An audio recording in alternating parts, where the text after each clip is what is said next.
할렐루야. 주님께 나와 예배 드리는 하나님의 백성들에게 하나님께서 예비하신 축복과 은혜와 평강이 넘치기를 축원합니다. 좌우 앞뒤 분과 인사드리십니다. 사랑합니다. 덕분입니다.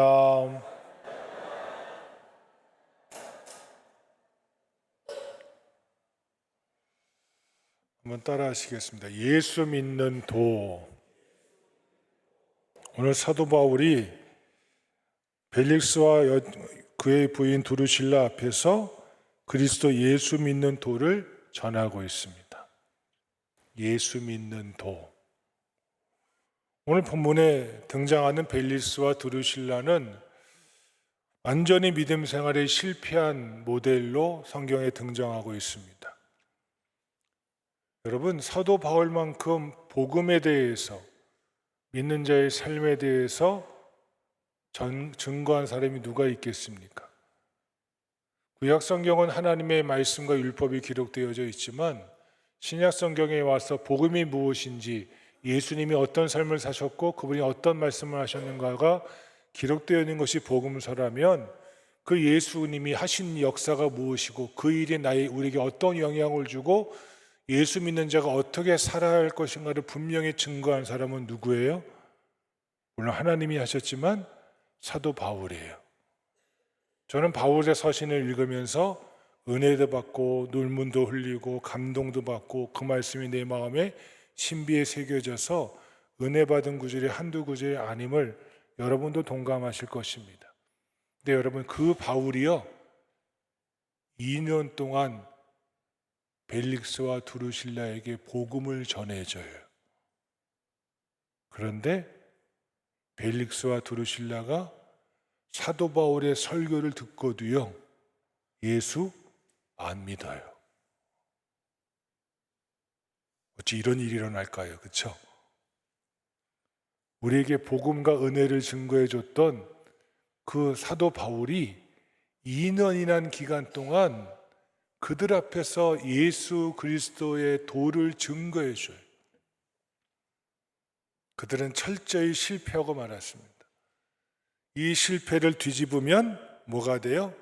제대로 믿는, 바르게 믿는 예수 믿는 도가 무엇인지를 우리에게 성경은 말씀해 주고 있습니다. 첫 번째 따라 하실까요? 성령의 붙잡힌 믿음. 오늘 찬양대가 귀한 찬양 해주셨어요. 할렐루야. 찬양가 가사 중에 뭐가 있어요? 성령이여 내 마음 어루만져 주옵소서. 이게 성령께 붙잡힌 믿음이거든요. 내가 아무리 믿으려고 해도요 예수님이 성령 하나님의 역사가 내게 임하지 않으면 그게 믿어져요?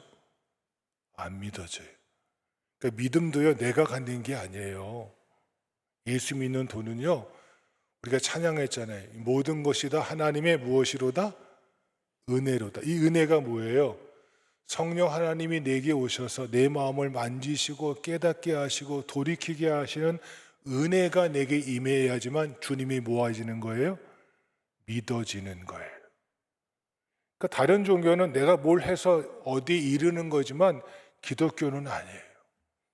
하나님이 내게 은혜를 주셔야지만, 다른 말로 성령 하나님이 내게 오셔서 역사하실 때 그때 뭐가 일어나요?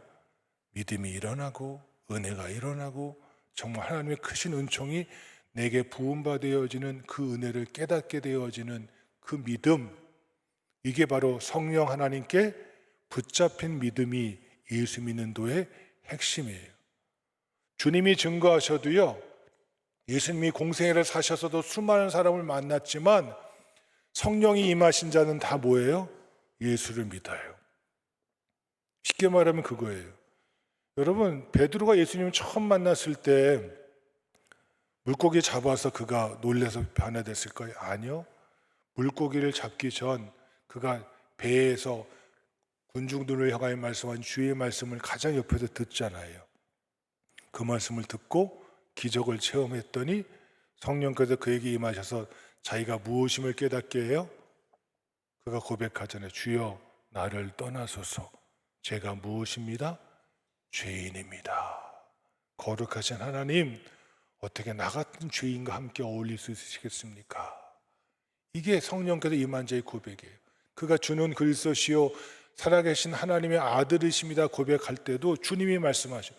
네가 스스로 고백한 것이 아니라 하늘 아버지께서, 다시 말해 성령이 너와 함께하지 않으셨으면 너는 이 고백도 이룰 수가 없다라고 선언하시잖아요. 여러분, 우리 예수 믿는 도는요, 내가 믿는 거 아니에요. 성령께 붙잡혀야 돼요.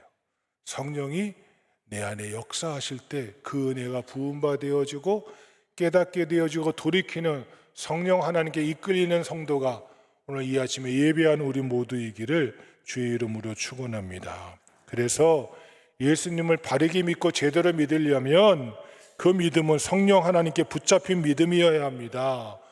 본문의 사도 바울은 가이사랴에 있는 벨리스 총독 관저에 있는 지하 감옥에 갇혀 있는 상태에 있는 것이 오늘 바울의 모습입니다.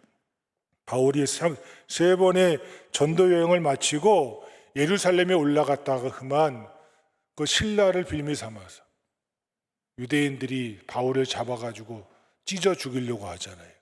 그때 천부장이 나서서 이 바울을 구해주지 않습니까?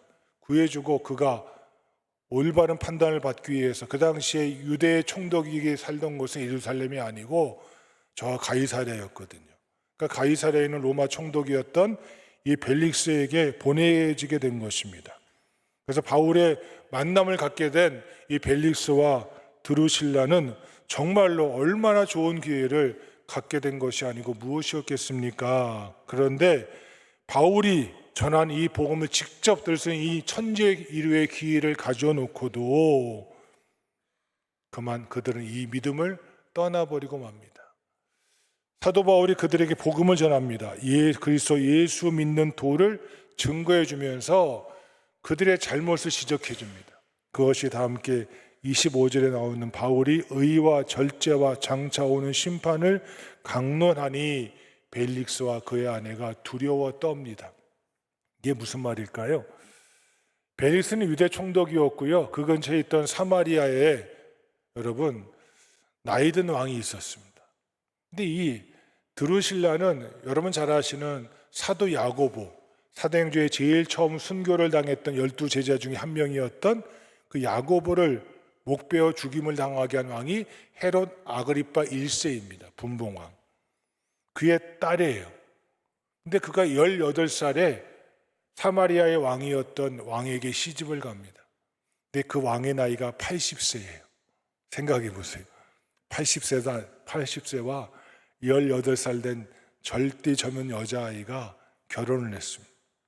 근데 마침 그때에 벨릭스가 그 나라를 방문하게 되어졌고 그 왕을 방문하게 되었는데 벨릭스가 그만 한눈에 이 드루실라를 보고 반하게 된 거예요. 너무 예쁘거든요, 드루실라가. 반하게 되니까 그 밑에 있는 수하가 그걸 눈치를 채고 이 드루실라를 꼬드긴 거예요. 드루실라 왕비여, 당신이 남편이었던 저 사마리아 왕은 나이 80이고 언제 죽을지도 모르는데 그가 죽으면 당신은 청산갑으로 평생 살아야 되지 않습니까? 저 벨릭스는 유대의 총독으로 정말 이 땅의 실력자여 권력자입니다. 그를 따라가면 당신에게 부귀영화가 보장되어집니다. 이 말로 꼬드긴 거예요. 그때 이 드루실라가 그 말에 꼬드겨서 나이든 자기 남편을 버리고 벨릭스를 쫓아간 거예요. 근데 그때는 이미요 벨릭스가 2명의 아내가 있었어요. 두 번째 아내를 다 버리고 전띠점은 세 번째 아내 드루실라를 맞은 거예요. 그러니까 두 사람 다 뭐예요? 드루실라는 남편을 버렸고 벨릭스는 두 아내를 버리고 결혼한 거예요. 그러니까 뭐예요? 다 뭐죠? 불륜이죠, 불륜. 이걸 지적한 거예요. 벨릭스요, 드루실라요, 너희의 행위가 하나님 보시기에 의로운 것이냐? 너희의 삶이 과연 절제가 있는 것이냐? 너희가 하나님의 심판을 어떻게 견디겠느냐? 라고 있는 그대로 그들의 죄악을 뭐한 거죠? 지적해 준 거예요. 그러니까 그들이 듣고 놀란 거, 어떻게 저 바울이 우리의 상황을 정확히 알고 의와 절제와 심판에 대해서 설교를 하니까 그들이 두려워 떤 거예요. 여러분, 두려워 떤 게까지는 좋아요. 그럼 뭐 해야 돼요? 돌이켜야죠. 바울이요, 우리가 잘못했습니다. 어찌하면 좋겠습니까? 라고 바울 앞에서 믿음과 은혜를 구해야 되잖아요. 근데 여러분 보십시오. 25절에 뭐라고 나와요? 두려워하여 대답하되 지금은 뭐하라? 가라. 내가 틈이 있으면 너를 부르리라. 뭐가 없어요? 돌이킴이 없어요. 누가 역사하지 않으시니까? 성령 하나님이 역사하지 않으시니까요. 바울이 설교를 하고요, 바울이 그들을 깨닫게 해주고요, 바울이 진리를 선포해도요, 하나님의 역사가 없으면 아무런 소용이 없음을 성경은 말해주고 있는 것입니다. 바울을 통하여 예수님을 믿을 수 있는 절호의 기회를 그만 벨릭스와 드루실라는 놓치고 말았습니다. 그들은 회개할 줄을 모릅니다. 그들은 돌이킬 줄을 모릅니다. 그 이유가 바로 성령 하나님의 감동 감화가 없었기 때문입니다. 성령님의 교통하심이 있을 때에만이 말씀을 깨닫게 되어지고 회개하게 되어지고 믿음을 갖게 되는 역사가 우리에게 이 마음을 잊지 않는 자가 이 아침에 우리 모두가 되어지기를 주의 이름으로 축원합니다. 예수님은 수가성 여인에게 말씀하십니다. 영과 진리로 예배할 때가 오나니 하나님께 예배한 자는 영과 진리로 예배할지니라. 이게 무슨 말씀일까요? 예수님이 진리와 영으로 하지 않고 왜 영과 진리로 말씀하셨을까요? 여러분, 이스라엘의 언어는요, 무엇이 먼저가 중요합니다. 영이란 말은 하기오스 푸뉴마예요. 우리말로 번역하면 성령이에요. 거룩한 영. 그러니까 영은 성령 하나님을 가리키고요, 진리는 말씀을 가리켜요. 말씀 자체가 바로 누구세요? 예수님이세요. 이 말을 풀이하면 성령 하나님의 역사가 없이는 예수님을 주님으로 믿을 수가 없다. 성령 하나님의 역사로 예수님이 나의 주님을 고백하는 자만이 하나님께 뭐 할 수 있다? 예배할 수 있느니라 라고 해석되어질 수 있는 거예요. 그러니까 성령 하나님의 역사가 있어야지만 오늘 여기 우리가 이 자리에 나오게 된 줄로 믿습니다. 그저 내가 나오셔서 나오는 거 아니에요. 내 마음이 충동 아니요.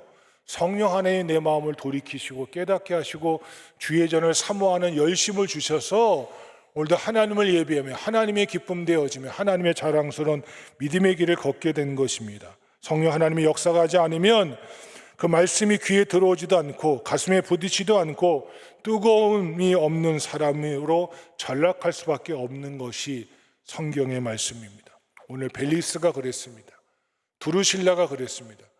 엄청난 하나님의 사람, 능력의 하나님의 사람, 복음과 진리가 무엇인지를, 복음과 은혜가 무엇인지를, 율법이 어떤 기능을 하는지를 정확히 알고 복음을 증거했던 이 사도 바울의 설교를 2년이나 듣고도요, 그들은 뭐 하지 않아요? 변하지 않아요. 왜? 성령 하나님의 역사가 없었기에. 오늘 일부 예배 때도 강재우 지사님이 기도하실 때 제가 은혜를 받았어요. 성령 하나님 이 시간 임재하여 주셔서 우리를 다스려 달라고. 그 기도 듣는데 제가 설교할 걸 다 아시더라고요. 오늘 2부 찬양대회도 뭐라고 했어요? 성령 하나님 우리의 마음 어루만져 주옵소서. 이게 신앙의 시작입니다. 예수 믿는 도는 성령 하나님의 임재를 갈망할 때 성령 하나님이 오셔서 내 마음을 고치시고 내 마음을 변화시켜 주시고 내 마음을 이끄시는 그 역사에 붙잡힌 믿음, 그게 예수 믿는 도의 핵심임을 잊지 않는 자. 오늘 정말 벨리스와 두루실라의 안타까운 모습은 그 능력의 사람, 하나님의 사람 사도 바울과 2년 동안 같은 집에 같은 공간에 있으면서도 그의 설교를 수십 번 들었어도 그들은 뭐하지 않아요? 변하지 않아요. 이게 안타까운 거예요. 이게 안타까운 거예요. 그런데 여러분은 어떻습니까? 이 부족한 자가 말씀을 전하더라도 아멘 하시잖아요. 주 앞에 나와 말씀을 사모하시고 예배를 드리시잖아요. 이 역사 속 성령의 역사로 믿음이 시작됨을 깨닫고 하나님의 은혜 앞으로 나아가는 자가 오늘 이 아침에 우리 모두이기를 주의 이름으로 축원합니다. 두 번째 따라합시다. 예수 중심의 믿음. 예수 믿는 도는요, 성령께 붙잡혀야 되고요. 두 번째, 누구 중심이라고요? 예수 중심이에요. 죽이기 전도돼서는 큰일 나요. 26절 말씀 시작. 동시에 또 바울에게서 돈을 받고자 바라는 거로 더 자주 불러 같이 이야기하더라. 아멘. 벨릭스가 실패한 두 번째 이유는 예수님 중심이 아니었기 때문이었습니다. 바울을 더 자주 불렀다고 본문은 말합니다. 더 자주. 근데 그 부른 이유가 무엇이냐면 그럴 때마다 바울은 예수님의 십자가와 부활을 명확하게 확실하게 증거하지 않았겠습니까? 그런데 벨릭스와 드루실라의 마음은 딴 데가 있습니다. 그들은 바울이 전한 십자가와 부활의 복음에는 관심이 없습니다. 혹시나 바울이 나에게 무엇을 줄까? 뇌물을 주고 풀려나기를 바랄까 하는 마음으로 바울에게 돈을 바라기를 위해서 그를 불렀다고 성경은 말하고 있습니다. 벨릭스는 돈, 물질, 축복이 중심이었지 예수님 중심이 아니었다는데 문제가 있습니다. 어릴 때 아버님이 종종 출장을 다녀오십니다. 그 당시는 70년대니까 고속버스도 있었지만 주로 아버님이 출장 가실 때는 서울역 가서 기차를 타고 지방에 많이 갔다 오셨어요. 대전도 갔다 오시고 대구도 갔다 오시고 부산도 갔다 오시면 꼭 집에 오실 때마다 사가지고 오는 게 있어요. 천안의 명물 뭐죠? 호두과자. 아버지가 그걸 왜 사오실까요? 아들이 저희 세 남매가 그걸 너무 잘 먹으니까. 그 당시에 먹을 게 70년대 많았습니까? 예? 별로 없었잖아요. 기껏해야 아이스 케이크 10원에 3개 이런 거 먹던 그런 사람들이었는데 그 호두과자 사오면 그 천안에 명물 할머니표 호두과자 그거 사다 주시면 얼마나 맛있게 먹었는지 몰라요. 그러니까 아버지는 저희 자녀들 생각해서 그걸 꼭 뭐 해서요? 사가지고 오세요. 근데 가끔 가다가 바쁘셔서 못 사고 오시고 올 때가 있어요. 왜냐하면 이제 늦게 오시는 때는 이 천안역에서 그 호두과자를 타는데 못할 때가 있단 말이에요. 그때 뭐예요? 삐지는 거예요. 아버지가 오시면 아버지는 안 봐. 뭐만 봐요? 아버지 손에 뭐가? 호두과자가 들렸나 안 들렸는가. 여기에만 다 세 자매가 다 혈안이 돼 있는 거예요. 이 말씀을 준비하면서 그때 일이 자꾸 생각나더라고요. 맞아. 아버지가 더 귀한데, 그렇죠? 아버지가 없으면 뭐도 없는데 호두과자도 없는데 아버지에는 관심도 가지지 않고 오로지 뭐에만? 호두과자에만 눈독을 들였던 어린아이 같은 마음이 오늘 혹시 우리에게도 있지는 않습니까? 예수님께는 관심이 없어요.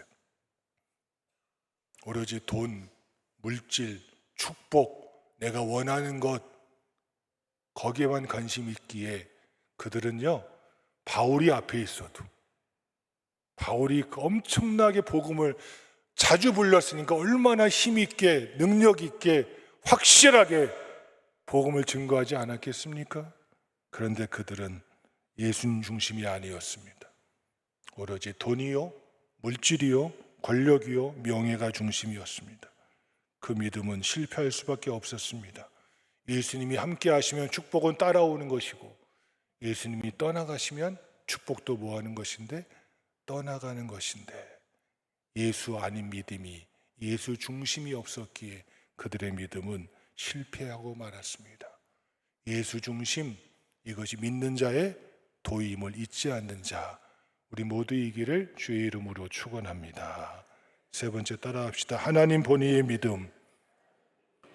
27절 말씀 시작. 이태가 지난 후 보르기오 베스도가 벨릭스의 소임을 이어받았으니 벨릭스가 유대인의 마음을 얻고자 하여 바울을 구류하여 두니라. 아멘. 벨릭스가 2년 동안 바울을 가둡니다. 여러분, 벨릭스가 마음만 먹으면 일주일이면 사도 바울 풀려날 수 있어요. 그렇죠? 왜냐하면 22절 보십시오. 그 앞에 22절 보실까요? 벨릭스가 이 도에 관한 것을 더 자세히 아는 거로. 그러니까 이 도가 잘못됐다 잘못되지 않았다는 것은 총독으로서 이미 다 듣고 뭐 하는 거예요? 안 거예요. 유대인들이 시기하는 것뿐이지 이 도가 잘못되지 않았음을 벨릭스는 정확히 알고 있던 사람이에요. 근데 그가요 2년이나 끌어요. 바울을 가두었지만 재판도 하지 않고 처리하지도 않고 바울을 끝까지 자기가 임기 끝날 때까지 가두고 맙니다. 이것은 하나님의 일을 가로막는 것이었습니다. 바울이 지금 감옥에 있어야 돼요. 나가서 담대하게 복음을 증거해야 돼요. 그러니까 자기 생각에 바울을 가둬두니까 하나님께서 안 되겠다 하고 그를 뭐 하셔요? 끌어내리셔요. 보세요. 베스도가 벨릭스의 소임을 이어받았으니, 이 말은 뭐예요? 벨릭스가 유대 총독에서 잘렸다는 거예요. 잘리는. 누가 자르시는 거예요? 하나님이 그를 내려오게 하시는 것입니다. 벨릭스가 바울을 2년이나 구류해 둔 이유는 한 가지입니다. 유대인의 마음을 얻고자 함이었습니다. 그 당시 가이사랴에 폭동이 일어나서 유대인들을 많이 심란하게 만들고 유대인들을 힘들게 했거든요. 유대인들이 피해를 많이 입었거든요. 그러니까 이번에 바울을 잘 처리해서 유대인의 마음이 뭘 사야지? 환심을 사야 하자는 마음이 벨릭스에게는 컸던 거예요. 그러니까 그는 하나님에 대해서, 이 도에 대해서 정확히 알고 있으면서도 그는 하나님의 마음은 관심이 없고 오로지 사람의 마음에만 관심이 있었습니다. 여러분, 이게 문제입니다. 성경에서 하나님의 마음을 얻은 사람, 하나님의 마음에 합한 사람은 바로 다윗이었습니다. 사울왕이 하나님의 말씀을 버리고 자기 소견대로 행할 때 그는 그만 하나님의 버림을 받고 말았습니다. 그러기에 하나님은 다윗을 통해서 내 뜻을 다 이루게 하리라고 선언하셨습니다. 하나님의 마음을 아는 사람은 하나님의 뜻을 이루어 드립니다. 근데 사도 바울의 그 복음을 듣고도 또한 이 도에 대해서 정확히 알고 있으면서도 벨릭스는 하나님을 위하는 마음이 추호도 없었습니다. 오로지 누구를 위한 마음? 사람을 위한 마음. 그의 처사는 하나님은 나 몰라라 하면서 사람의 비위만 맞추고 사람의 인기만 끌려고 하면서 살아왔기에 하나님은 그를 그 자리에서 끌어내리셨습니다. 여러분, 잊지 마십시오. 이런 믿음 생활은 실패할 수밖에 없습니다. 하나님 무서운 줄 알고 하나님의 뜻에 합당한 길을 걷기로 걸어가는 그 믿음, 제대로 바르게 믿는 믿음이 바로 하나님 본인의 믿음인 줄 알고 살아가는 자가 오늘 예배하는 평강의 성도 한 분 한 분 다 되어지기를, 그래서 성령에 붙잡히고 예수 중심으로 살아가고 하나님 본인의 믿음으로 살아가는 예수 믿는 도에 제대로 바르게 믿는 자가 우리 모두이기를 주님의 이름으로 축원합니다. 기도하겠습니다.